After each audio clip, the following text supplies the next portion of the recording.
जय हिंद दोस्तों, आप सभी का बहुत बहुत स्वागत है आपके अपने YouTube चैनल विजय जीएस पर फैमिली में। दोस्तों आज का जो हमारा लेक्चर होगा वो होगा हिस्ट्री पर। दोस्तों हिस्ट्री का हमने बहुत ही प्यारा चैप्टर चुना है जिसका नाम है राजपूत काल।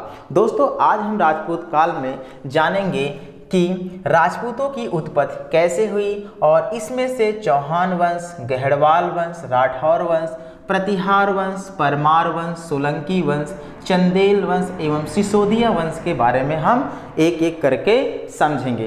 तो दोस्तों आप लोग वीडियो में अंत तक लगे रहिए और अंत तक वीडियो को देखिए और लास्ट में प्रश्न का आंसर भी कमेंट बॉक्स में दे दीजिएगा। तो चलिए दोस्तों शुरू करते हैं आज का अपना प्यारा लेक्चर जो कि राजपूत काल पे होगा। तो दोस्तों बात करते हैं सबसे पहले कि राजपूत काल जो है ये कितने से कितने, हालांकि हमने कल के लेक्चर में आपको बता ही दिया था कि जो राजपूत काल है दोस्तों ये 800 कितना से 800 ईस्वी से 1200 ईस्वी तक ये समय चला था। तो क्लियर है दोस्तों। तो राजपूत काल जो है 800 ईस्वी से 1200 ईस्वी तक ये चला था। दोस्तों ध्यान दीजिएगा, राजपूत जो थे ये दो शब्दों से मिलकर बना है। क्या? राजपूत जो है दोस्तों दो शब्दों से मिलकर बना है, राजा का पुत्र। क्लियर है? राजा का पुत्र मतलब जानते हैं दोस्तों कि प्राचीन काल में दोस्तों ये जो राजपूत शब्द है दोस्तों ये किसी राजवंश के राजकुमार के लिए यूज किया जाता है। जैसे किसी राजा होता था तो राजा की जो पुत्र होता था दोस्तों, राजा का जो पुत्र होता था उसी के लिए इस राजपूत शब्द का प्रयोग किया जाता था। क्लियर है? यानी इसका शाब्दिक अर्थ हमने बताया कि राजा का पुत्र। तो जो राजा का पुत्र है उसी को दोस्तों राजपूत कहा जाता था। लेकिन समय बीतता गया और जैसे ही दोस्तों हर्ष के मृत्यु के बाद यही राजपूत दोस्तों एक जात के रूप में उभर आया। क्लियर है? तो पॉइंट समझ गए कि हर्ष की मृत्यु के बाद राजपूत शब्द जो है एक जात के रूप में लिखा जाने लगा। क्लियर है? और हर्ष की मृत्यु के पहले राजपूत जो होता था दोस्तों किसी राजा के पुत्र के लिए संबोधित किया जाता था। कल हमने इसके बारे में दोस्तों समझा था। और दोस्तों एक पॉइंट ये जानिएगा दोस्तों कि जब हर्ष की मृत्यु हुई, किसकी मृत्यु हुई दोस्तों? जब हर्षवर्धन की मृत्यु हुई। क्लियर? हर्षवर्धन कौन था? हमने आपको बताया था ये पुष्यभूति वंश का योग्य राजा था। क्लियर है? तो हर्षवर्धन की मृत्यु के बाद दोस्तों ध्यान दीजिएगा उत्तर पश्चिम भारत में राजपूतों के छोटे छोटे राज्य क्या हो गए थे? स्थापित हो गए। क्लियर है? और इन राजपूतों में से जैसे चौहान हुआ, गहड़वाल हुआ, राठौर, प्रतिहार, परमार, सोलंकी, चंदेल, सिसोदिया ये अपने छोटे छोटे राज्य को अलग अलग स्थानों पर स्थापित कर लिए थे। दोस्तों ध्यान दीजिएगा, शुरुआती तौर पर ये जो राजपूत थे दोस्तों उत्तर पश्चिम भारत में कहते हैं इनका शासन जो है 1000 ईस्वी तक चला था। इनका शासन दोस्तों कितने तक? 1000 ईस्वी तक इनका शासन बहुत ही मतलब चला था, जिसमें से दोस्तों ये 500 वर्ष, कितने? 500 वर्ष तक दोस्तों ध्यान दीजिएगा 500 वर्ष तक दोस्तों ये बहुत ही अच्छे तरीके से राज किए और किसी भी प्रकार का इन पर दिक्कत नहीं हुआ था।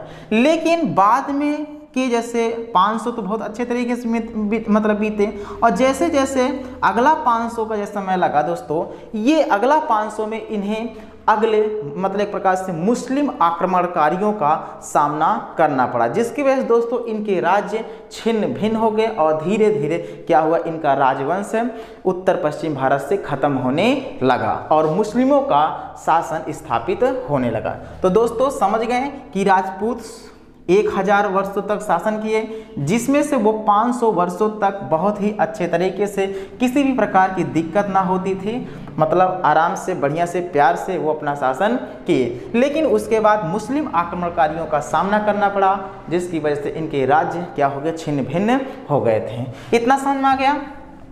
अब दोस्तों जानेंगे कि आखिरकार ये राजपूतों की उत्पत्ति कैसे हुई। जैसा कि हमने आपको कल बताया था कि जो राजपूत हैं इनकी उत्पत्ति दोस्तों कुछ इतिहासकारों का मानना है कि इनकी उत्पत्ति दोस्तों अग्निकुंड से हुई है। कल हमने बताया था ना आपको, तो इनकी उत्पत्ति कहाँ से हुई दोस्तों? अग्निकुंड से हुई है, हुई है। और कुछ इतिहासकारों का मानना है कि जो इनकी उत्पत्ति हुई दोस्तों, ये जो प्राचीन क्षत्रिय थे उन्हीं के वंशज थे राजपूत, जो कि वर्तमान समय राजपूत कहे जाते हैं। दोस्तों सबसे पहले हम जानेंगे कि अग्निकुंड का जो सिद्धांत था किसने दिया था। हमने कल बताया था, कल के लेक्चर में, जो अग्निकुंड का जो सिद्धांत दिया था वो दिए थे दोस्तों, किसने दिया दोस्तों जल्दी बताइए, चंद्र बरदाई ने दिया था। क्लियर है, किसने दिया दोस्तों, चंद्र बरदाई ने दिया था। कहाँ दिया दोस्तों, ये इनकी एक ग्रंथ थी जिसका नाम है पृथ्वीराज रासो। तो पृथ्वीराज रासो में दोस्तों राजपूतों की उत्पत्ति यानी अग्निकुंड से हुई है, इसका उल्लेख देखने को मिलता है। क्लियर है, तो अग्निकुंड का सिद्धांत कहाँ देखने को मिलता है, पृथ्वीराज रासो में देखने को मिलता है। किसने पृथ्वीराज रासो को लिखी थी, चंद्र बरदाई ने लिखी थी। चंद्र बरदाई कौन था दोस्तों, ये था पृथ्वीराज चौहान का राज कवि था। क्लियर है, ओके, किसी भी प्रकार का दिक्कत अब आपको नहीं होना चाहिए। दोस्तों सबसे पहले हम जानेंगे कि ये अग्निकुंड का सिद्धांत क्या था, क्या किस तरीके से राजपूतों की उत्पत्ति हुई है, आइए हम जानते हैं। जैसा कि कल के हम लेक्चर में हमने आपको बताया था कि जब परशुराम ने, किसने, परशुराम ने समस्त क्षत्रियों का पृथ्वी पर से, धरती पर से विनाश कर दिया समस्त क्षत्रियों का, तो पृथ्वी पर क्षत्रियों का अभाव हो गया था। तो आप लोग जानते ही हैं, ब्राह्मणों की रक्षा, प्रजा की रक्षा, सारी जिम्मेदारी किसकी थी, क्षत्रियों की थी। ब्राह्मण हुए, क्लियर है, और प्रजा हुए थे जो, क्लियर, प्रजा, हाँ, उनकी रक्षा की जिम्मेदारी किसको है, क्षत्रियों को था। अब परशुराम ने जो समस्त क्षत्रियों का विनाश कर दिया तो पृथ्वी पर क्षत्रियों का अभाव हो गया। तो इस बीच जो ब्राह्मण समुदाय था वो अपने आन बान और अपनी रक्षा हेतु उन्होंने राजस्थान के आबू पर्वत पर क्या किया, यज्ञ किया था। कौन सा पर्वत है, आबू पर्वत, इसको बिल्कुल भी दिमाग पे सेट लगते हैं। आबू पर्वत पर जब यज्ञ किया दोस्तों, तो इसी यज्ञ कुंड में से 4 राजपूत कुल का स्थापना हुआ। क्लियर है, वो 4 राजपूत कुल कौन थे, आइए हम आपको बताते हैं। दोस्तों क्या क्या था आप लोग जानते ही हैं, क्या था, पहला चौहान, दूसरा क्या था बताइए, परमार, तीसरा सोलंकी और चौथा दोस्तों परिहार, जिसे हम प्रतिहार के नाम से भी जानते हैं। तो ये 4 राजपूत कुलों का युग मतलब एक प्रकार से उत्पन्न वो यज्ञ से हुआ था, यानी अग्निकुंड से हुआ था। क्लियर है, और इन्हीं चारों को हम किस नाम से पुकारते हैं जल्दी बताइए, कल के लेक्चर में मैंने बताया था अग्निवंशी। किस नाम से पुकारते हैं दोस्तों, अग्निवंशी राजपूत के नाम से जानते हैं। क्लियर है, तो अग्निवंशी राजपूत में 4 कुल हैं, चौहान, परमार, सोलंकी और परिहार। ओके, तो ये पॉइंट आप बिल्कुल भी अपने दिमाग पे सेट कर लीजिएगा क्योंकि ये मोस्ट इंपॉर्टेंट है। क्लियर है, अब दोस्तों हम जानेंगे, क्या जानेंगे, कि जो राजपूतों की उत्पत्ति हुई थी इसमें हम चौहान वंश के बारे में जानेंगे। हमने आपको बताया था कि चौहान वंश के जो संस्थापक थे वो कौन थे, वासुदेव थे, यही बताया था ना। तो चौहान वंश के संस्थापक कौन थे दोस्तों, वासुदेव थे। इन्होंने अपनी राजधानी यानी कहाँ बनाया था, शाकंभरी को बनाया था। क्लियर है, ये हमने बताया था कि चौहान वंश की राजधानी क्या थी दोस्तों, शाकंभरी थी। क्लियर है, तो चौहान वंश की राजधानी दोस्तों शाकंभरी थी, जो कि कहाँ है दोस्तों, अजमेर के निकट है। कहाँ है, अजमेर के निकट है। दोस्तों एक पॉइंट और भी आपको याद रखना है, पृथ्वीराज, क्लियर है, पृथ्वीराज प्रथम के पुत्र थे। क्लियर है, पृथ्वीराज प्रथम के एक पुत्र थे जिनका नाम था अजय राज। क्या नाम था दोस्तों, अजय राज। तो अजय राज ने दोस्तों अजमेर, जो आप देख रहे हैं ना, अजमेर नगर के संस्थापक थे या अजमेर शहर के संस्थापक थे। तो प्रश्न पूछता है कि अजमेर नगर को किसने बसाया था, तो अजय राज के द्वारा बसाया गया था। अजय राज कौन थे, पृथ्वीराज प्रथम के पुत्र थे। क्लियर है, तो समझ में आया अजमेर नगर को किसने बसाया था? जल्दी बताइए। अजयराज चौहान ने। किस सदी में बसाया था? 12वीं सदी में बसाया था। समझ में आया दोस्तों? बाद में अजयराज प्रथम ने, अजयराज चौहान ने इसे यानी अजमेर को अपनी राजधानी भी बनाई थी। इस पॉइंट को भी अपने दिमाग पे सेटिंग कर लीजिए। क्लियर है? इस वंश का हमने एक और राजा के नाम बारे में बताया था जिसका नाम था विग्रहराज चतुर्थ। क्या था दोस्तों? विग्रहराज चतुर्थ था ना। इसे दोस्तों किस नाम से जानते हैं? बीसल देव के नाम से जानते हैं। किस नाम से जानते हैं दोस्तों? बीसल देव के नाम से जानते हैं। क्लियर है? तो इस वंश का यानी चौहान वंश का एक और प्रतापी राजा था जिसका नाम था विग्रहराज चतुर्थ था, जिसे दोस्तों बीसल देव के नाम से भी जाना जाता है। दोस्तों इसने क्या किया था? जो दिल्ली शहर के संस्थापक थे, यानी दिल्ली को किसने बसाया था? तोमर राजाओं ने बसाया था। किसने बसाया दोस्तों? तोमर राजाओं ने बसाया था। क्लियर है? दिल्ली का पुराना नाम क्या था? ढिल्लिका था। पॉइंट समझ गए? दिल्ली का पुराना नाम दोस्तों ढिल्लिका है। क्लियर है? तो दिल्ली शहर किसने बसाया था? तोमर ने। तो विग्रहराज चतुर्थ जो थे, इन तोमर राजाओं को क्या किया? युद्ध में पराजित किया था। युद्ध में पराजित किया और दिल्ली पर दोस्तों अधिकार कर लिए थे। ये पॉइंट बिल्कुल भी अपने दिमाग पे दोस्तों सेट कर लीजिएगा। दोस्तों विग्रहराज चतुर्थ विजेता होने के साथ साथ कवि और विद्वान भी थे। दोस्तों विग्रहराज चतुर्थ विजेता भी थे, यानी कई सारे युद्धों को जीता भी था, और दोस्तों कवि और विद्वान भी थे। क्लियर है? इन्होंने एक नाटक की रचना की थी। उस नाटक का नाम बता सकते हैं दोस्तों? इन्होंने हरिकेल नामक एक नाटक की रचना की थी। इनकी कृति क्या है? हरिकेली। याद हो गया? हरिकेली नामक नाटक की रचना की थी। क्लियर है? कोई दिक्कत आपको नहीं होना चाहिए। क्लियर है? और साथ ही में दोस्तों इनके राज दरबार में ललित विग्रह, कौन? ललित विग्रह का रचनाकार सोमदेव रहा करते थे। तो विग्रहराज चतुर्थ के राज दरबार में तो कौन थे दोस्तों?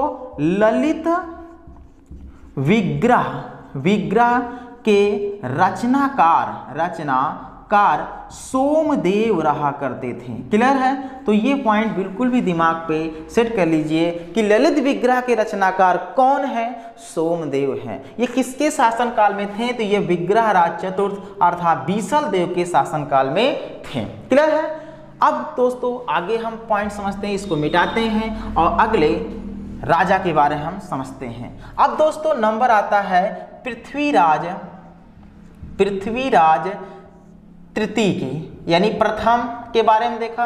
यानी 3 पृथ्वीराज हुए थे, पृथ्वीराज प्रथम, पृथ्वीराज द्वितीय और पृथ्वीराज तृतीय। अब हम बात करते हैं पृथ्वीराज तृतीय की। तो दोस्तों पृथ्वीराज तृतीय के बारे में हम समझते हैं, जो कि इस वंश का यानी चौहान वंश का सर्वाधिक प्रसिद्ध राजा था।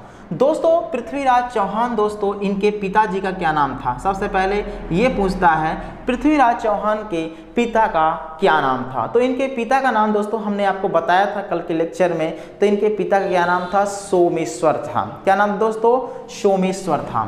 तो इनके पिता क्या नाम था दोस्तों? सोमेश्वर था। जैसा कि हमने कल आपको बताया था कि सोमेश्वर के 2 संतानें थीं। सोमेश्वर के 2 संतानें थी। एक था स्वयं, ये आप पृथ्वीराज चौहान अर्थात पृथ्वीराज तृतीय को देख रहे हैं। एक थे दोस्तों हरिराज थे।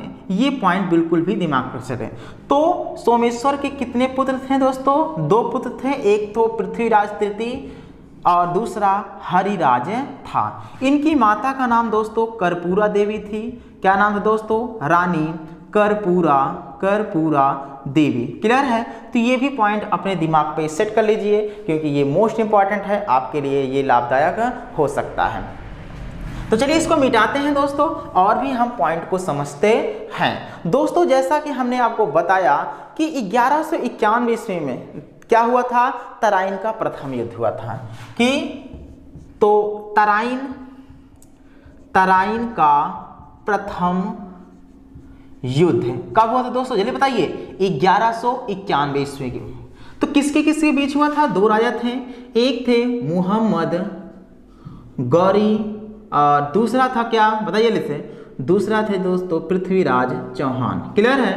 पृथ्वीराज चौहान बोलो या तृतीय बोलो, बात वही है। क्लियर है? तो इस तराइन के प्रथम युद्ध में दोस्तों कौन विजयी हुआ था?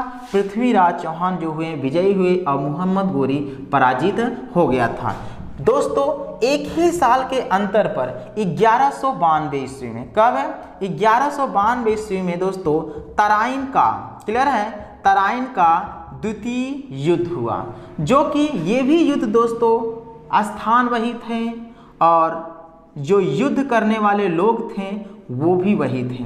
तो मुहम्मद गोरी और दोस्तों पृथ्वीराज चौहान के बीच हुआ था। इस युद्ध में दोस्तों पृथ्वीराज जो हैं मुहम्मद गोरी से पराजित हुआ और मुहम्मद गोरी दोस्तों विजयी हुए। दोस्तों बाद में मुहम्मद गोरी जानते ही हैं कहाँ ले गया, गजनी ले गया और वहीं पर क्या हुआ, अब आगे कहानी जानते हैं, उसको नहीं बताया जाएगा। क्लियर है? जानना है तो लेक्चर को आप कल वाले लेक्चर देखिए। तो चलिए दोस्तों अब हम बात करते हैं। अब यहाँ पर पॉइंट आपको समझ में आ गया। दोस्तों एक पॉइंट आप यहाँ पर ये समझिएगा कि जो गढ़वाल वंश है, दिख रहा है आपको, गढ़वाल वंश, क्लियर है, जो कि आगे चलकर यानी एक प्रकार से जब शाहजहां और उसके बाद जहांगीर का, तो मतलब ये राठौर वंश के नाम से ये इसमें तब्दील हो गया था। तो पहले हम जानेंगे कि चौहान वंश और गढ़वाल वंश में क्यों इतनी बड़ी दुश्मनी थी। क्लियर है? तो चौहान वंश और गढ़वाल वंश, क्लियर है। चौहान वंश का राजा क्या था हमने बताया? पृथ्वीराज, जो कि पूरे राजस्थान का सबसे शक्तिशाली राजा। और गढ़वाल वंश का जो राजा था दोस्तों वो था जयचंद। क्या नाम था? जयचंद, जो कि पृथ्वीराज की वीरता से हमेशा यानी एक प्रकार से बहुत ज़्यादा जलता था। पृथ्वीराज की वीरता से जयचंद हमेशा जला करता था। क्लियर है दोस्तों? दोस्तों ध्यान दीजिएगा, ये जो गढ़वाल वंश के राजा थे जयचंद, इनकी एक पुत्री थी जिनका नाम था संयोगिता। क्लियर है? संयोगिता, क्लियर है? तो संयोगिता थी। दोस्तों एक पॉइंट आपको ये ध्यान देना है कि ये जो संयोगिता थी पृथ्वीराज चौहान की वीरता से, क्लियर है, इनकी योग्यता से मन ही मन में क्या करती थी? बहुत ज़्यादा प्रेम करती थी। क्लियर है? लेकिन ये जयचंद को नहीं मालूम था और जयचंद को ये स्वीकार भी नहीं था कि अगर हमारी पुत्री का विवाह पृथ्वीराज चौहान से कभी हो भी। क्लियर है? ये बिल्कुल भी इसके मन में भावना नहीं थी। तो इस तरीके से दोस्तों संयोगिता के मन में या अंदर से उनको मन ही मन में दोस्तों ये पृथ्वीराज चौहान से एक प्रकार से इनकी वीरता से बहुत ज़्यादा एक प्रकार से खुश थी और उनसे विवाह करने का एक प्रकार से मनसा इनके अंदर ही अंदर में था। दोस्तों एक बार ये जो जयचंद थे अपनी पुत्री के विवाह के लिए स्वयंवर का आयोजन किए थे। स्वयंवर का आयोजन किए थे दोस्तों, जो कि अब स्वयंवर का आयोजन हुआ तो सभी राजा रजवाड़ों को क्या हुआ? न्योता भेजा गया। तो सभी राजा को जब न्योता भेजा गया और जिसमें से पृथ्वीराज को यह निमंत्रण नहीं भेजा गया।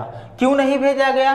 क्योंकि ये दुश्मनी बहुत पक्की थी और जानते ही हैं इस दुश्मनी में अब थोड़ू कोई जयचंद पृथ्वीराज को बुलाने जा रहा है। क्यों?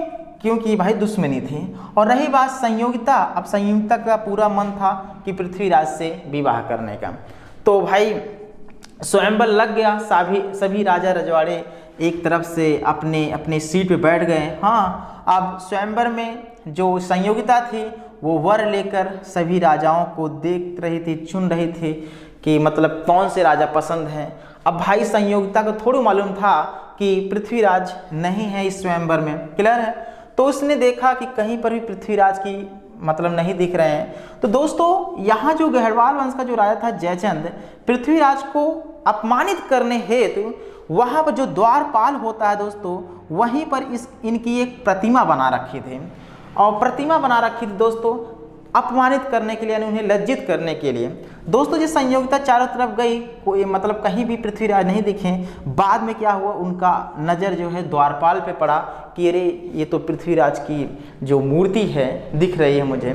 तो वो जाकर उनके गले में क्या हुआ, वर डाल दिया। दोस्तों उसी मूर्ति के पीछे खड़े थे पृथ्वीराज और उन्होंने क्या हुआ, रानी संयोगिता को अपने हाथों में पकड़ के और उनका घोड़ा हर चीज़ व्यवस्था के साथ आए थे और अपने घोड़े पे बैठा के वो क्या हुए, यानी स्वयंवर से भाग निकले। क्लियर है। तो इस तरीके से बाद में शादी विवाह हुआ, जो भी रीति रिवाज होता है। और उधर जयचंद जो है एकदम और भी खल्ला गया था। बाद में यही जयचंद अपने इस अपमान का बदला लेने के लिए मोहम्मद गोरी से जा मिला। मोहम्मद गोरी से मिलकर दोस्तों इसने पृथ्वीराज की सारी कमजोरियों को बताया और पृथ्वीराज के स्वयं खिलाफ ये खड़ा होकर मोहम्मद गोरी को जिताने का प्रयास किया था। क्लियर है। बाद में जानते ही हैं मोहम्मद गोरी पृथ्वीराज को पराजित किया और गजनी ले जाकर उन पर अत्याचार किया। लेकिन बाद में पृथ्वीराज ने अपने शब्दभेदी बाण के माध्यम से उन्हें मार गिराया और उसके बाद स्वयं चंद्रबरदाई और पृथ्वीराज ने अपने आप की हत्या कर ली। ऐसा हमने आपको स्टोरी बताया था। क्लियर है। तो चलिए इसको मिटाते हैं और हम और भी कहानी समझते हैं। तो इस तरीके से 1192 ईस्वी में दोस्तों पृथ्वीराज की हार हुई और उसके बाद मोहम्मद गोरी क्या हो गया, जीता। क्लियर है। दोस्तों पॉइंट बिल्कुल अपने दिमाग पे सेट कर लीजिए। दोस्तों एक हमीर महाकाव्य है, क्या इसका नाम सुने होंगे आप लोग, हमीर महाकाव्य। दोस्तों हमीर महाकाव्य में दोस्तों पृथ्वीराज किसके दोस्तों, पृथ्वीराज या चौहान वंश के इतिहास और परंपराओं का विवरण देखने को मिलता है। अगर हमीर महाकाव्य में दोस्तों चौहान वंश की जानकारी या उसके जो भी राजागण थे सभी की जानकारी दोस्तों हमीर महाकाव्य में देखने को मिलता है। क्लियर है, कोई दिक्कत नहीं होता है। दोस्तों पृथ्वीराज चौहान के एक राजकवि थे जिनका नाम था चंद्रबरदाई। उन्होंने पृथ्वीराज रासों की रचना की थी। क्लियर है। और दोस्तों एक व्यक्ति थे जयानक। क्या नाम था दोस्तों, जयानक। ये भी बहुत ज़्यादा प्रश्न पूछता है। जयानक ने दोस्तों पृथ्वीराज विजय नामक संस्कृत काव्य की रचना की थी। तो क्या लिखे थे दोस्तों, पृथ्वीराज विजय नामक संस्कृत काव्य की रचना की। ये किस भाषा में लिखे दोस्तों, संस्कृत भाषा में लिखे थे, संस्कृत काव्य की रचना की थी। ये पॉइंट जानते रहिएगा। क्लियर है दोस्तों, आशा है कि आपको ये पॉइंट समझ में आ गया होगा। तो चलिए दोस्तों इसको मिटाते हैं और भी हम पॉइंट समझते हैं। अब जानेंगे गहड़वाल वंश। क्लियर है। तो गहड़वाल वंश दोस्तों, गहड़वाल वंश के जो संस्थापक थे या आप ऐसे मान सकते हैं कि प्रतिहार, कौन सा दोस्तों, प्रतिहार वंश का जब अंत हो गया, अंत यानी विनाश हो गया, प्रतिहार वंश के जो राजा थे अब उनका खत्म हो गए हैं सब, मतलब एक प्रकार से, तो उन्हीं के खंडहरों पर या उन्हीं के ध्वंसावशेषों पर जिन राजवंशों का उदय हुआ उसमें दोस्तों गहड़वाल वंश के शासक क्या थे, एक प्रकार से प्रमुख थे। क्लियर है। तो समझ में आया कि प्रतिहार वंश के ध्वंसावशेषों पर या खंडहरों पर जिन नए राजवंशों का उदय हुआ उसमें से गहड़वाल राजवंश प्रमुख था। दोस्तों गहड़वाल वंश का अगर संस्थापक को पूछता है कि संस्थापक कौन है, तो दोस्तों चंद्रदेव हैं। ये पॉइंट बिल्कुल भी दिमाग पे रख लीजिए। तो गहड़वाल वंश के संस्थापक कौन है दोस्तों, चंद्रदेव हैं। तो गहड़वाल वंश के संस्थापक कौन है दोस्तों, चंद्रदेव। इन्होंने अपनी राजधानी किससे बनाया, जल्दी बताइए। इन्होंने अपनी राजधानी दोस्तों कन्नौज को बनाया था। इन्होंने अपनी राजधानी किसे बनाया दोस्तों, कन्नौज को बनाया। क्लियर है। तो कन्नौज को किसने अपनी राजधानी बनाया, जल्दी बताइए, चंद्रदेव ने बनाया था। क्लियर है दोस्तों। इस वंश का यानी गहड़वाल वंश का सर्वाधिक शक्तिशाली राजा जो था उसका नाम था गोविंद चंद। क्या नाम था दोस्तों, गोविंद चंद, जो कि गहड़वाल वंश का सबसे शक्तिशाली राजा माना जाता है। क्लियर है दोस्तों। इसका मंत्री जो था जिसका नाम था लक्ष्मीधर, शास्त्रों का प्रकांड पंडित था। तो इनके मंत्री का क्या नाम था दोस्तों, लक्ष्मीधर। क्या नाम था, लक्ष्मीधर। क्लियर है, जो शास्त्रों का दोस्तों, शास्त्रों का प्रकांड पंडित था। क्लियर है, तो शास्त्रों का क्या था, प्रकांड पंडित था। गोविंद चंद की एक प्रकार से गोविंद चंद के जो मंत्री थे। क्लियर है, लक्ष्मीधर शास्त्रों के क्या थे, प्रकांड पंडित थे। दोस्तों इन्होंने क्या लिया, कृत्य कल्पतरु नामक ग्रंथ लिखा था। क्या ना लिखा दोस्तों, इन्होंने लक्ष्मीधर ने कृत्य कल्पतरु नामक ग्रंथ को लिखा था। तो कृत्य कल्पतरु नामक ग्रंथ को किसने लिखा था दोस्तों, लक्ष्मीधर ने लिखा था। लक्ष्मीधर किस राजवंश से संबंधित है, तो ये गढ़वाल राजवंश से संबंधित है। और लक्ष्मीधर के मतलब लक्ष्मीधर किसके मंत्री थे, तो गोविंद चंद के मंत्री थे। दोस्तों हमने जैसे बताया, अब इस वंश का एक जो कि अंतिम राजा था जिसका नाम था जयचंद। क्या नाम है दोस्तों, जयचंद। तो जयचंद दोस्तों इस वंश का अंतिम शक्तिशाली शासक था। क्या था, अंतिम शक्तिशाली शासक था, जो कि पृथ्वीराज रासों में इसके और चौहान शासक पृथ्वीराज तृतीय के संबंध में दोस्तों क्या हुआ पता चलता है कि ये एक दूसरे से बहुत ही दोस्तों पक्की दुश्मनी थी, कि ऐसी दुश्मनी थी कि पूरे राजस्थान के राजाओं में ऐसे कभी दुश्मनी नहीं देखने को मिला। इतनी गहरी दोस्ती थी दोस्तों, मर जाएंगे, कट जाएंगे, मिट जाएंगे, लेकिन कभी भी दोस्ती नहीं करेंगे, ऐसी दुश्मनी थी इन दो के अंदर। क्लियर है, तो ये चीज पॉइंट बिल्कुल भी दिमाग पे लीजिए। बहुत सारे राजागण इनको समझाएं कि आप दोस्ती कर लीजिए, आपकी पुत्री भी अब पृथ्वीराज के पत्नी हो गई है तो आप दोस्ती के, लेकिन ये माना नहीं। लास्ट में क्या हुआ, अपने हट के सामने जाकर मोहम्मद गोरी से मिला और लास्ट में मोहम्मद गोरी के हाथों भी मारा गया था दोस्तों। कहते नहीं है कि गड्ढा जो दूसरों के लिए खुनता है वो स्वयं एक दिन गड्ढा में गिर जाता है। क्लियर है दोस्तों, गढ़वाल वंश का अंतिम और योग्य शक्तिशाली राजा कौन था, जयचंद था। क्लियर है, कौन था दोस्तों, जयचंद। और जयचंद और मोहम्मद गोरी के बीच ध्यान दीजिएगा, जयचंद्र और मोहम्मद गोरी, क्लियर है, गोरी के बीच दोस्तों युद्ध हुआ था। ये युद्ध दोस्तों 1194 ईस्वी में हुआ था। इस युद्ध को चंदावर के युद्ध के नाम से जाना जाता है, चंदावर का युद्ध। दोस्तों जब ये जयचंद, क्लियर है, मोहम्मद गोरी से मिलकर पृथ्वीराज को एक प्रकार से हरा दिया था, हाँ, तो ये जयचंद दोस्तों ध्यान दिए इतना खुश हुआ कि ऐसा इसको लगा कि अब मैं पूरे राजस्थान का, क्लियर है, पूरे कन्नौज का सबसे शक्तिशाली और पूरे भारत का सबसे शक्तिशाली राजा हो गया, क्योंकि जो पृथ्वीराज चौहान के बाद यही जयचंद का ही स्थान होता था। क्लियर है, तो इस तरीके से ये बहुत खुश था कि अब मैं पूरे राजस्थान का, पूरे कन्नौज का एक सर्वशक्तिमान राजा बनने वाला हूँ। क्लियर है, अब मोहम्मद गोरी दोस्तों, अब प्रस्ताव क्या था जयचंद और मोहम्मद गोरी के बीच कि आप युद्ध कीजिए और युद्ध करने के बाद आप चले जाइए गजनी, पृथ्वीराज को हराने के बाद, ये नहीं कि यहाँ पर शासन करें और पूरा जो भी मतलब आप चले जाइएगा और हम यहाँ के राजा बने, ऐसा प्रस्ताव था। लेकिन मोहम्मद गोरी इतनी बड़ी जीत, जो कि भारत के सबसे शक्तिशाली राजा को जीतने के बाद इसका मनसा दोस्तों बदल गया।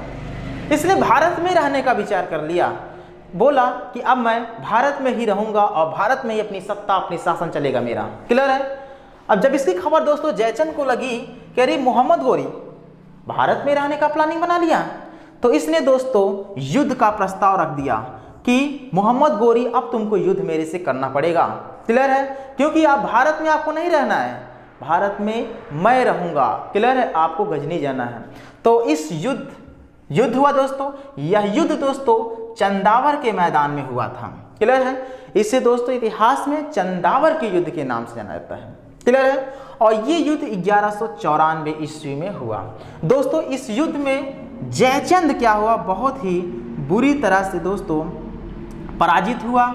और दोस्तों लास्ट में जब ये युद्ध हो रहा था तो इसने मोहम्मद गोरी ने कहा कि जो इंसान अपने देश का ना हुआ, जो इंसान अपने मुल्क का नहीं हुआ, वो मेरा कदापि नहीं हो सकता। उसने दोस्तों उसको युद्ध में मार डाला। क्लियर है, तो चंदावर के युद्ध में दोस्तों कौन, जयचंद बुरी तरह से पराजित हुआ और युद्ध में दोस्तों मारा गया। क्लियर है।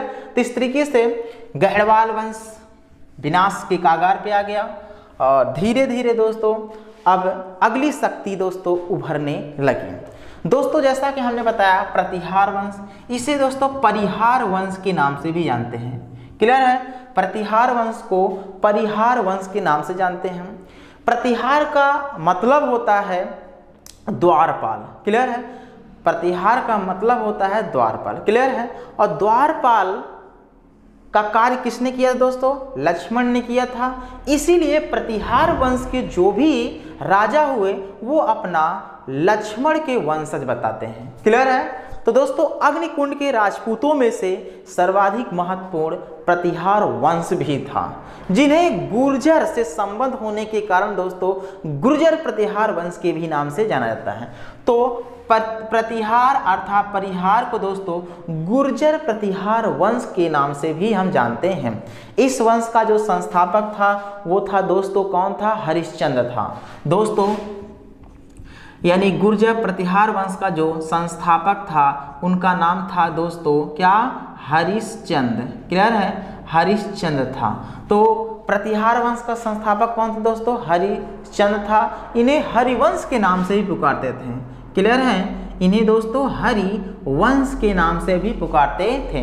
तो प्रतिहार वंश के संस्थापक कौन थे दोस्तों? जल्दी बताइए। वो थे हरिश्चंद्र। इन्हें हरिवंश के नाम से, शॉर्टकट में हरिवंश के नाम से लोग इन्हें पुकारते थे। लेकिन प्रतिहार वंश का वास्तविक संस्थापक अगर पूछता है तो नागभट्ट प्रथम था। क्लियर है। वास्तविक संस्थापक पूछता है तो कौन था दोस्तों?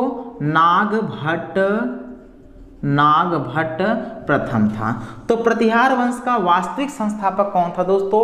नागभट्ट प्रथम था। बिल्कुल अपने दिमाग पे सेट कर लीजिए। इस वंश का सर्वाधिक प्रसिद्ध राजा, इतिहास प्रसिद्ध राजा दोस्तों, उसे हम बोलते हैं मिहिर भोज।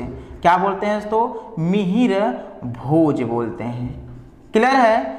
किस नाम जानते हैं दोस्तों? मिहिर भोज प्रथम था। इन्हें प्रथम की संज्ञा दी गई, ये जानते रहिए। तो प्रतिहार वंश का सर्वाधिक शक्तिशाली या प्रसिद्ध राजा कौन था? वो था दोस्तों मिहिर भोज प्रथम थे। क्लियर है दोस्तों।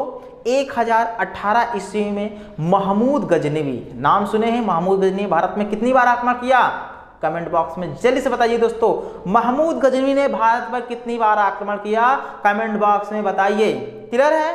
और महमूद गजनवी का सबसे प्रसिद्ध और आक्रमण कौन था ये भी लिख डालो। क्लियर है। तो 1018 ईस्वी में दोस्तों महमूद गजनवी ने इस वंश के शासक राजपाल को पराजित कर दिया था। तो महमूद गजनवी ने कब? 1018 ईस्वी में। कब? 1018 ईस्वी में। इसी वंश का एक राजा था जिसका नाम था राज्यपाल। क्या नाम था दोस्तों? राज्यपाल को दोस्तों महमूद गजनवी ने पराजित कर दिया और पराजित करके दोस्तों इसने उसे अपने अधीन कर लिया। इसके बाद इस वंश का दोस्तों धीरे धीरे अंत हो गया और इसी के ध्वंसावशेषों पर गढ़वाल वंश की उत्पत्ति हो गई। क्लियर है। ये पॉइंट जान रहे। अब जानते हैं मालवा के परमार वंश के बारे में। तो इसको मिटाते हैं और आगे हम लोग चलते हैं। तो परमारों का इतिहास कहाँ सा था? तो परमार, क्लियर है, ये मालवा के परमार वंश है। मालवा जो कि मध्य प्रदेश पहले जानते थे। तो परमार भी दोस्तों ये भी अग्नि वंशी राजपूतों के या अग्निकुंड के राजपूतों में से ये भी अपना स्थान परमार भी रखते हैं दोस्तों। परमार वंश का जो संस्थापक था उपेंद्र राज था। तो परमार वंश का संस्थापक कौन है दोस्तों? उपेंद्र राज था। परमार वंश का संस्थापक कौन है दोस्तों? उपेंद्र राज था। इसकी राजधानी धारा नगरी, बहुत ज़्यादा प्रश्न पूछता है कि परमार की राजधानी कहाँ थी? तो परमार की राजधानी दोस्तों धारा नगरी थी। तो परमार वंश की राजधानी कहाँ थी? धारा नगरी थी। और परमार वंश के संस्थापक कौन थे? उपेंद्र राज थे। प्राचीन राजधानी यानी सबसे पहले अगर इनकी राजधानी पूछता है कि प्राचीन राजधानी इनकी थी, क्या थी दोस्तों, तो इनकी राजधानी उज्जैन था। सबसे प्राचीन राजधानी इनकी उज्जैन थी। क्लियर है, कोई दिक्कत नहीं होना चाहिए। अब आपको परमार वंश का सर्वाधिक दोस्तों शक्तिशाली, परमार वंश का सर्वाधिक शक्तिशाली शासक जो था वो था राजा भोज।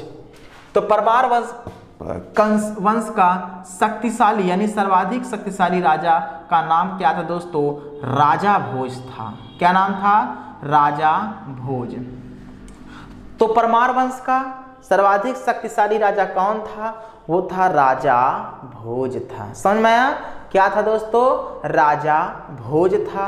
राजा भोज ने भोपाल के दक्षिण में भोजपुर नामक झील का निर्माण कराया था। तो कहाँ करवाया दोस्तों, चलिए बताइए, दक्षिण में। राजा भोज ने भोपाल के दक्षिण में, तो कहाँ कराए थे, भोपाल के दक्षिण में एक झील का निर्माण कराया थे। उस झील का क्या नाम था, जल्दी से बताओ, जल्दी से बताओ, भोजपुर नामक झील। क्या नाम था उस झील का नाम दोस्तों, भोजपुर झील। क्लियर है, तो भोजपुर नामक झील किसने, एक प्रकार से भोजपुर नामक झील का निर्माण किसने कराया था, तो राजा भोज ने कराया था। किस वंश के थे, तो परमार वंश के थे। दोस्तों भोज ने अपनी राजधानी में सरस्वती मंदिर का निर्माण कराया। जो इनकी राजधानी थी दोस्तों, राजधानी जो थी दोस्तों, इसने वही राजधानी पर इसने सरस्वती यानी सरस्वती माँ की मंदिर बनवाई थी। सरस्वती मंदिर का निर्माण करवाए थे। क्लियर है, तो धारा नगरी में इन्होंने सरस्वती मंदिर का निर्माण कराया था, जहां इनकी राजधानी थी। ओके, कोई दिक्कत नहीं होना चाहिए। भोज दोस्तों शिक्षा और संस्कृत का क्या था, महान संरक्षक था। भोज क्या था दोस्तों, शिक्षा और संस्कृत का महान संरक्षक था दोस्तों। उसने धारा नगरी में, कहाँ, धारा नगरी में एक सरस्वती मंदिर का हमने बताया निर्माण कराया, जो कि संस्कृत जो धारा मंदिर का निर्माण और एक संस्कृत विश्वविद्यालय का भी निर्माण कराया था यही धारा नगरी में। तो दोस्तों क्या, संस्कृत विश्वविद्यालय का भी इसने एक प्रकार से निर्माण यही धारा नगरी में कराया था। ओके, कोई दिक्कत नहीं। भोज की मृत्यु के बाद दोस्तों यह कहावत प्रचलित हो गई कि अंधधारा, क्या, अंधधारा निराधारा निरालंब धारा, निरालंब सरस्वती, ऐसा है। तो अंधधारा, निराधारा, निरालंब सरस्वती अर्थात विद्या और विद्वान दोनों निराश्रित हैं। क्लियर है दोस्तों, तो ये पॉइंट जानते रहिए क्योंकि मोस्ट इंपॉर्टेंट है, आपकी हर एक परीक्षा में ये महत्वपूर्ण साबित हो सकता है।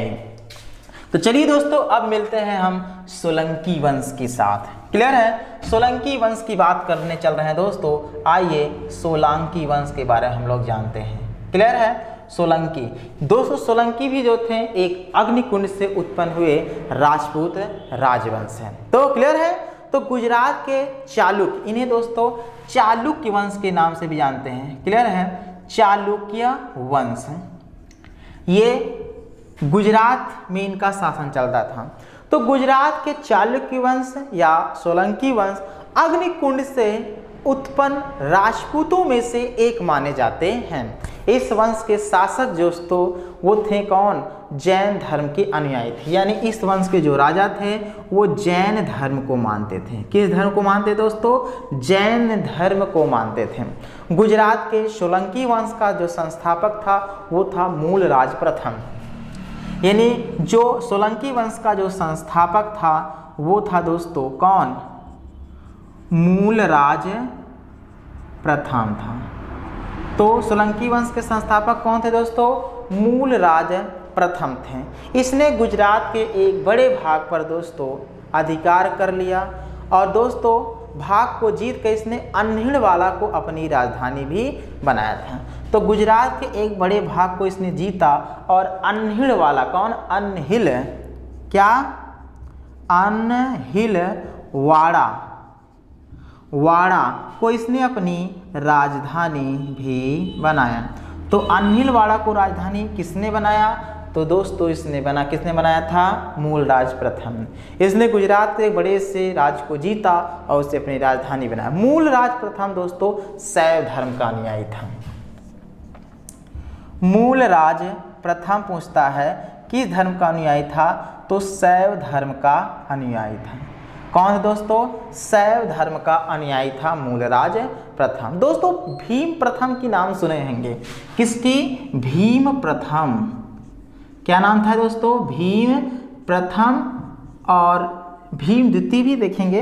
तो भीम प्रथम के शासनकाल में महमूद गजनवी ने, क्लियर है, महमूद गजनी में दोस्तों 1025 ईस्वी में क्या किया था? आक्रमण किया था। कहाँ किया था दोस्तों? सोमनाथ के मंदिर पर आक्रमण किया था।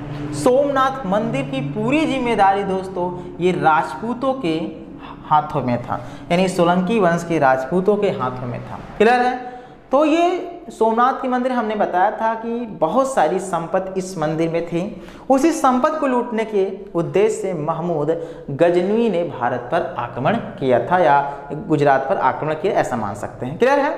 तो मतलब उस समय कौन था? भीम प्रथम था।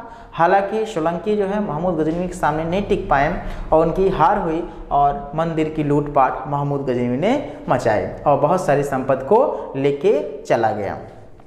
भीम प्रथम ने दोस्तों ध्यान दीजिएगा दिलवाड़ा के, क्लियर है, इसके सामंत जो थे विमल, कौन दोस्तों? विमल ने आबू पर्वत पर दिलवाड़ा के जैन मंदिर का निर्माण कराया था। आबू पर्वत का नाम सुने हैं? हाँ सुने हैं, यहीं पर तो हुआ था यज्ञ। आबू पर्वत पर दोस्तों, क्लियर है, जो कि दिलवाड़ा के जैन मंदिर का निर्माण कराया था। दिलवाड़ा के जैन मंदिर का निर्माण करवाया था। किसने करवाया था ये पूछता है दोस्तों? विमल ने कराया था। विमल देव ने करवाया था। किसने कराया दोस्तों? विमल देव ने करवाया था। ये पॉइंट बिल्कुल भी अपने दिमाग पे सेट कर लीजिए। तो इनके सामंत थे जिनका नाम था विमल देव, उन्होंने आबू पर्वत पर दिलवाड़ा के जैन मंदिर का निर्माण करवाया था। 1178 ईस्वी में दोस्तों मोहम्मद गोरी ने गुजरात के सोलंकी शासक मूलराज द्वितीय पर आक्रमण किया था। मूलराज द्वितीय, इन्हें भीम द्वितीय के नाम से जानते हैं दोस्तों। इन पर क्या किया? मोहम्मद गोरी ने, ध्यान दीजिएगा, 1178 ईस्वी में आक्रमण किया, लेकिन इस युद्ध में दोस्तों क्या हुआ? मूलराज द्वितीय अर्थात भीम द्वितीय ने पृथ्वीराज क्या बोलते हैं यार, मोहम्मद गोरी को बुरी तरह से पराजित कर दिया। क्लियर है? इतनी मतलब उसकी पहली हार मानी जाती है।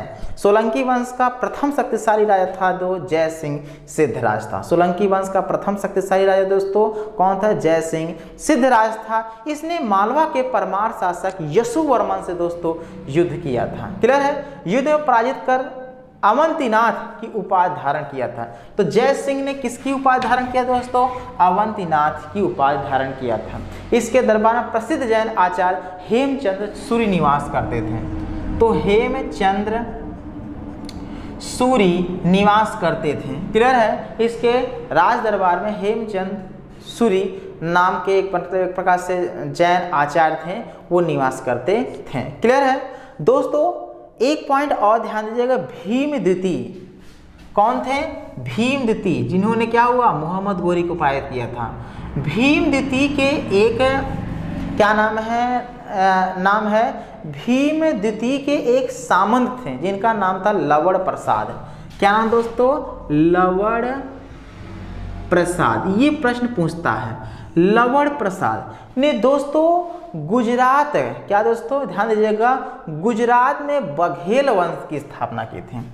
तो गुजरात में किस वंश की स्थापना की दोस्तों? बघेल वंश की स्थापना की थी। तो बघेल वंश के संस्थापक कौन थे दोस्तों? लवण प्रसाद थे, जो कि भीम द्वितीय के सामंत थे।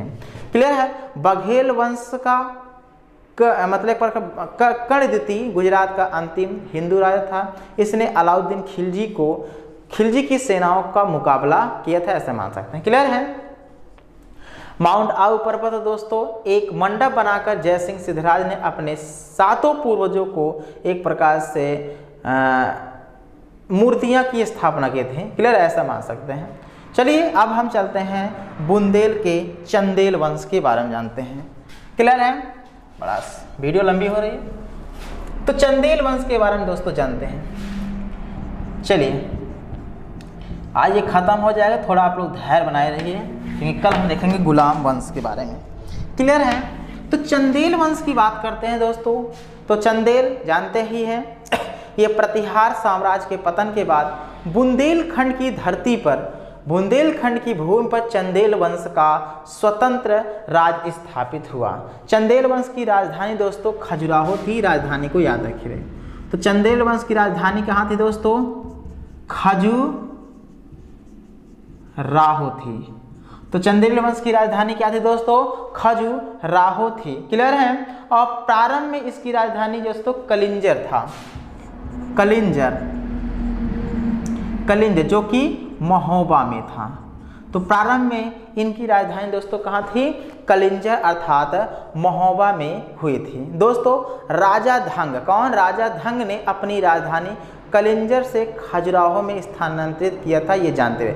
चंदेल वंश का संस्थापक पूछता है कि चंदेल वंश के संस्थापक कौन थे दोस्तों? ये थे नन्नुक चंदेल। क्लियर है, ये प्रश्न पूछता है कि चंदेल वंश के संस्थापक कौन थे? तो दोस्तों नन्नुक चंदेल थे। 1831 ईस्वी में इन्होंने किया था। तो चंदेल वंश के स्थापना कब किए थे? 1831 ईस्वी में किया था। किसने किया दोस्तों?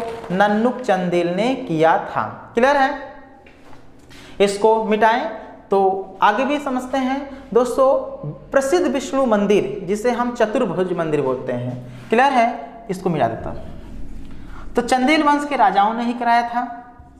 तो चतुर्भुज मंदिर, इसे दोस्तों ध्यान दीजिएगा, क्या नाम जानते हैं? विष्णु मंदिर के नाम से भी जानते हैं। किस नाम से? विष्णु मंदिर। तो विष्णु मंदिर या चतुर्भुज मंदिर का जो निर्माण था वो यशोवर्मन ने की थी। किसने किया दोस्तों? यशोवर्मन ने की थी। यशोवर्मन कौन था? ये जो था दोस्तों चंदेल वंश का राजा था। यशोवर्मन ने दोस्तों कन्नौज पर आक्रमण किया था और प्रतिहार राजा देवपाल को हराया था। इसने दोस्तों कन्नौज पर आक्रमण किया। क्लियर है, और प्रतिहार वंश के एक राजा थे, प्रतिहार वंश के एक राजा थे। उनका क्या नाम दोस्तों? अभी हमने बताया देवपाल। कौन था दोस्तों? देवपाल। तो देवपाल को किसने पराजित किया दोस्तों? यशोवर्मन ने पराजित किया, यानी हराया। उससे एक विष्णु की प्रतिमा प्राप्त की। कहाँ से प्राप्त की दोस्तों? देवपाल को हराने के बाद एक विष्णु की प्रतिमा प्राप्त की, जिसे उसे खजुराहो के विष्णु मंदिर में स्थापित कराया था। ये पॉइंट जान लें। तो खजुराहो के विष्णु मंदिर में स्थापित यानी विष्णु प्रतिमा को स्थापित किसने कराया था दोस्तों? विष्णु की प्रतिमा को तो किसने कराया? यशोवर्मन ने। क्लियर है, ये चीज जानते रहिए। यशोवर्मन का जो पुत्र था धंग, इस वंश का प्रसिद्ध शासक था। इसने कलिंजर को अपनी राजधानी बनाया तथा ग्वालियर की विजय धंग की सबसे महत्वपूर्ण सफलता प्राप्त की। धंग ने दोस्तों जिननाथ, विश्वनाथ और वैद्यनाथ मंदिर का निर्माण कराया था। ये पॉइंट जानते रहिए। क्लियर है, तो वैद्यनाथ का नाम सुने हैं, वैद्यनाथ है मंदिर। क्लियर है, और दूसरा आपको याद रखना है विश्वनाथ मंदिर और जिननाथ। विश्वनाथ मंदिर और जिननाथ मंदिर, नाथ मंदिर के संस्थापक कौन थे दोस्तों? ये जो संस्थापक थे ये था राजा धंग था। कौन दोस्तों? राजा धंग, जो कि चंदेल वंश का राजा था। तो राजा धंग ने, ध्यान दीजिए, जिननाथ, विश्वनाथ और दोस्तों वैद्यनाथ मंदिर का निर्माण कराया था। कंदरिया महादेव का मंदिर का निर्माण दोस्तों धंग देव ने ही कराया था। तो कंदरिया महादेव का मंदिर, ये भी जानते रहिए, पूछते रहता है। कंदरिया महादेव का मंदिर का निर्माण किसने कराया था? तो राजा धंग या धंग देव ने कराया था। क्लियर है, राजा धंग ने ही दोस्तों खजुराहो में भव्य मंदिर जैसे महादेव मंदिर, विश्वनाथ मंदिर, बैद्यनाथ मंदिर, ये सब मंदिरों का निर्माण करा, इसे हम बता सकें। तो राजा ढंग ने दोस्तों गंगा यमुना के संगम पर शिव की आराधना करते हुए अपने शरीर का त्याग दिया था। ये पॉइंट सबसे ज़्यादा प्रश्न दिमाग में सेट कर लिए। तो इसने गंगा और यमुना के संगम पर शिव की दोस्तों आराधना कर रहा था, क्योंकि देखिए ये सब मंदिर शंकर जी का ही है। क्लियर है। शिव की आराधना करते करते दोस्तों अपने प्राणों की क्या कर दिया था, अपने शरीर से अपने प्राणों की त्याग दिया था। क्लियर है। चंदेल शासक जो थे विद्याधर ने कन्नौज के प्रतिहार शासक राजपाल की हत्या कर दी। ये पॉइंट जानते रहे दोस्तों। चंदेल वंश का अंतिम शासक परमार्दी देव था। क्लियर है। कौन था दोस्तों, मार्दी देव था। इसे दोस्तों राजा परिमल के नाम से जानते हैं, राजा परिमल के नाम से जानते हैं परमार्दी देव। क्लियर है। इसके दरबार में दो यशस्वी सेना नायक रहते थे, आल्हा और ऊदल, आल्हा और ऊदल। क्लियर है। दो यशस्वी सेना नायक आल्हा और ऊदल रहा करते दोस्तों। ये जो थे, ये आल्हा ऊदल जो तो यादव वंश से संबंधित थे। क्लियर है। तो यादव वंश से संबंधित थे आल्हा और ऊदल, जो कि परिमल यानी चंदेल वंश के जो राजा थे परिमल, इन्हीं के राज दरबार में सेनापति के पद पर काम करते थे, सेनापति के पद पर काम करते थे। दोस्तों आल्हा और ऊदल पे प्रश्न बनता है।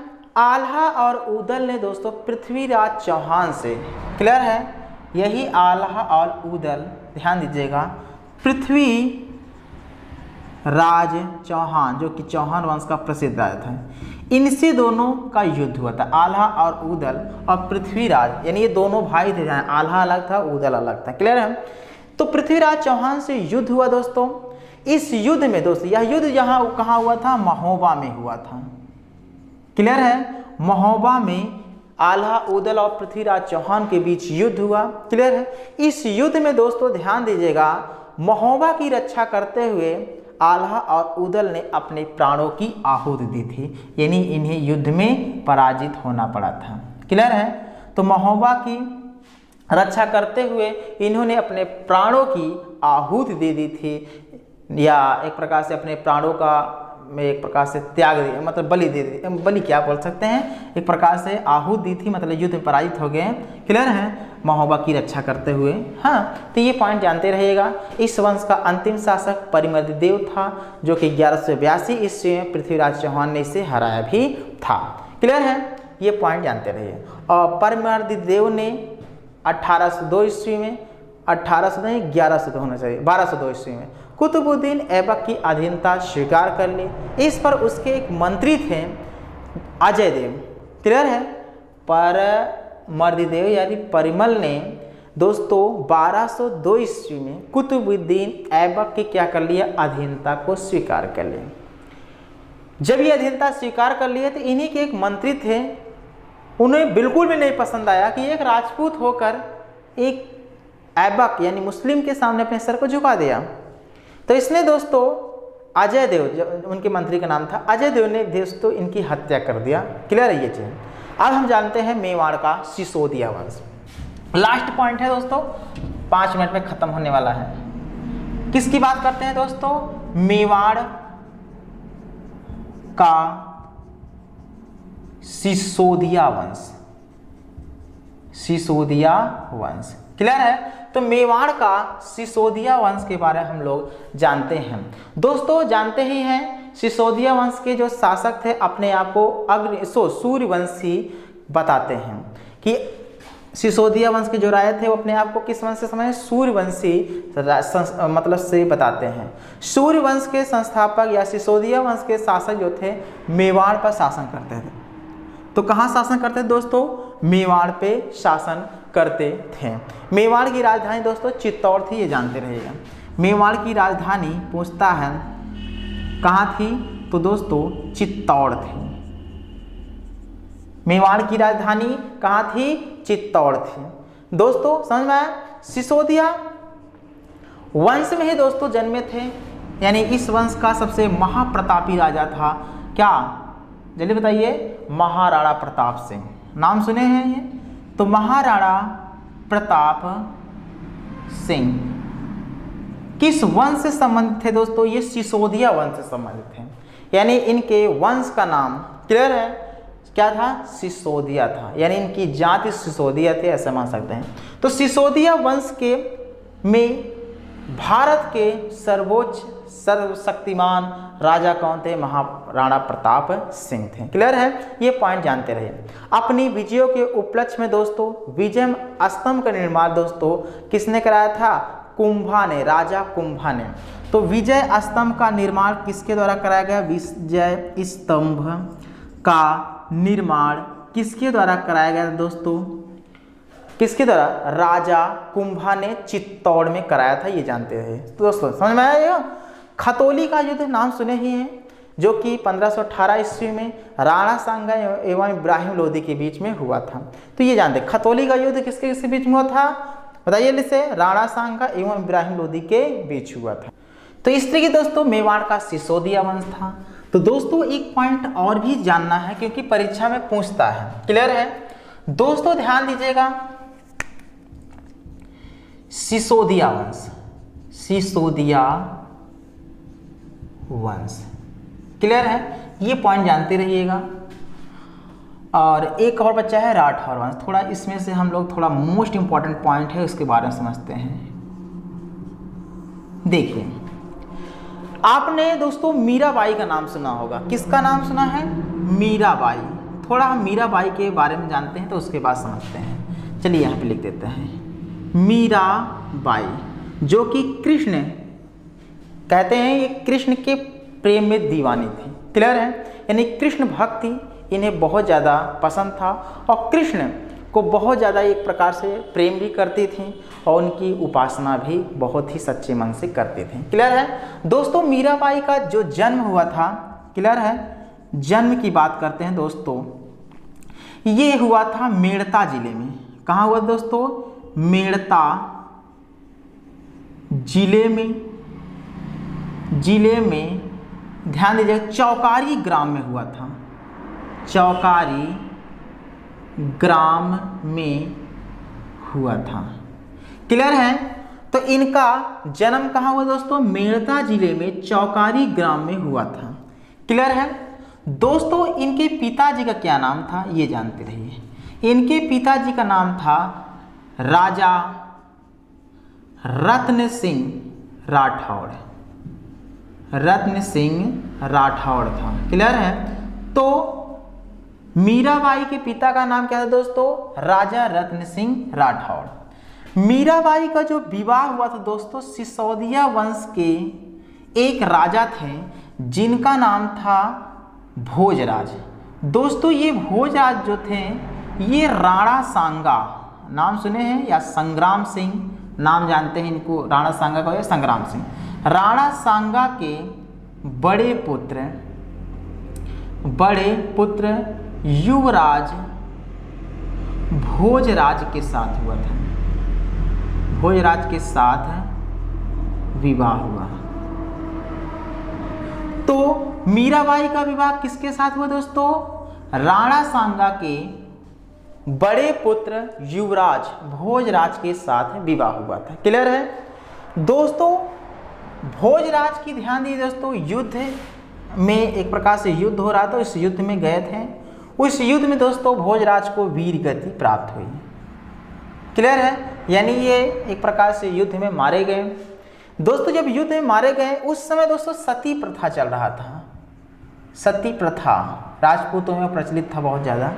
तो सती प्रथा में दोस्तों अब मीराबाई को अपने पति के साथ सती होना था। लेकिन मीराबाई जो थी दोस्तों वो कृष्ण की बहुत ज़्यादा उपासना करती थी, बहुत ज़्यादा उनसे भक्ति करती थी उनकी। तो उन्हें जल में समाधि लगानी थी, लेकिन दोस्तों राणा सांगा ने स्वयं रोका कि उन्हें मतलब नहीं कराना है, समाधि नहीं लेने दिए। बाद में मीराबाई दोस्तों ये एक प्रकार से अपने पति के जब इनकी मृत्यु हो गई, उन्हीं की वियोग में दोस्तों इन्होंने सब कुछ त्याग दिया और कृष्ण भक्ति में लीन हो गई दोस्तों। और कृष्ण की दोस्तों भक्ति में लीन होकर कृष्ण की उपासना करने लगी दोस्तों। और करते करते दोस्तों ध्यान दीजिएगा, इनका मृत्यु दोस्तों, हाँ, 1546 ईस्वी को द्वारिका में हुआ था। क्लियर है? तो मीराबाई की मृत्यु दोस्तों 1546 ईस्वी में द्वारिका में हो गया था। इनका विवाह दोस्तों याद रखे रहिएगा 1516 ईस्वी में हुआ था। क्लियर है? ये चीज़ जानते रहे। तो मीराबाई के बारे में जानते रहे दोस्तों। मीराबाई का जन्म दोस्तों मेड़ता जिले में चौकारी ग्राम में हुआ था। क्लियर है दोस्तों? कब हुआ था? 1498 ईस्वी को हुआ था। क्लियर है? तो 1498 ईस्वी में मेड़ता जिले में चौकारी ग्राम में हुआ था। क्लियर है? ये पॉइंट जानते रहिए दोस्तों। और इनके पिताजी का नाम राजा रत्न सिंह राठौड़ था। राणा सांगा के बड़े पुत्र युवराज भोजराज के साथ 1516 ईस्वी में दोस्तों मीराबाई का क्या हुआ था? विवाह हुआ था। कुछ समय बाद भोजराज की मृत्यु हो गई और मृत्यु होने के बाद दोस्तों मीराबाई ने कृष्ण की भक्ति की उपासना करने लगी अपने पति के वियोग में, और वो ध्यान दिए जाकर कृष्ण भक्ति करती थी, मतलब स्थान पे। 1546 ईस्वी में द्वारिका में मीराबाई की मृत्यु हो गई थी। क्लियर है? तो ये पॉइंट जानते रहिए, मोस्ट इंपॉर्टेंट। इस तरीके दोस्तों ये हमारा प्यारा सा लेक्चर समाप्त होता है, जो कि राजपूत काल पे कई सारे राजपूतों के बारे में हम लोग जाना था। क्लियर है? तो चलिए दोस्तों कल फिर मिलेंगे हम गुलाम वंश के साथ। क्लियर है? आप लोग कल भी आप लोग मिलेंगे और मैं भी मिलूंगा गुलाम वंश के साथ। चलिए दोस्तों कल फिर मिलते हैं नए लेक्चर के साथ। आज के लिए बस इतना ही। जय हिंद, जय भारत।